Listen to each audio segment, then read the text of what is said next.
W, X, Y, Z. Ang alpabetong Filipino, madaling tandaan. Sabayan niyo ako, may 23 katinig ito. At 5 patinig, A, E, I, O, U.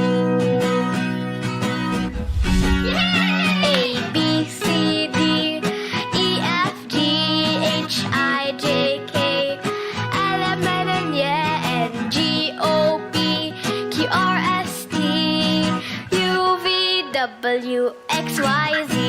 Ang alpabetong Filipino, madaling tandaan. Sabayan niyo ako, may 23 katinig ito. At 5 patinig,